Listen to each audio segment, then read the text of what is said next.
సింగారే, ఏం చేస్తున్నావు? ఇంట్లో ఉన్నావమ్మా? ఒకసారి మా ఇంటికి రావాలమ్మా నువ్వు. అరే ఏం లేదురా, ఇంట్లో ఎవరు లేరు.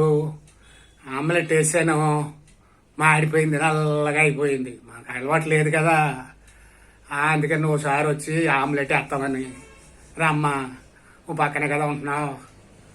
రా మనవరాల రా. ఏంటి ఏం చేయమంటావా? అది శుభ్రంగా మిక్సీలో పెట్టి ఆడేసి మళ్ళీ వేయమంటావా? అప్పుడు బాగుంటుందా? అమ్మో, ఒక ఐడియా మంచిదేనే, నువ్వు చెప్పింది బాగుంటుందా? సరే సరే, ట్రై చేస్తాను. ఇప్పుడైనా ఏమైనా ప్రెసర్ట్ ఇలాంటిది ఏమైనా మాడిపోయినా కూడా ఏం చేయమంటావా?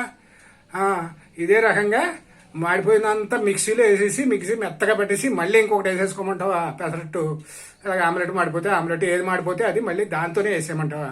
అది బాగుంటుందా ఈ టెక్నిక్? అమ్మో, నేను యూట్యూబ్లో చూసావా? నువ్వు ఎక్కడన్నా చూసావా ఏంటిది? అమ్మో, నువ్వు నువ్వు నాకు మనవరాలు అయినందుకు, నువ్వు నా పక్క ఇంట్లోనే ఉంటున్నందుకు నాకు చాలా ఆనందం రా. ఎప్పుడైనా ఇలాంటి సలహాలు ఇస్తున్నావు. ఓకే, ఇప్పుడు నాకు తెలియక అడుగుతాను.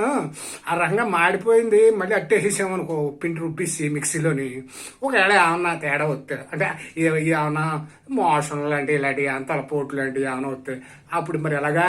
దాని సలహా నువ్వు చెప్తావా? పక్కనే ఉన్నావు కదా, నీకు భయం ఏంటంటావా? నువ్వు ఏం చేస్తావు చెప్పు నాకు. ఒకవేళ నాకు గమ్ముని తేడా వస్తే నువ్వు ఫోన్ చేస్తాను, అప్పుడు నువ్వు ఏం చేస్తా?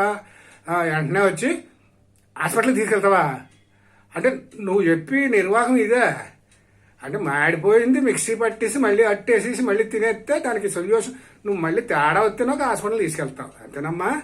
మనవరాలు అనిపించుకున్నావు అమ్మా. సరే అమ్మ, నేను ఆలోచిస్తానే, నీకు ఫోన్ చేస్తాను మళ్ళీ. పెట్టేమ్మా, ఫోన్ పెట్టే అమ్మా.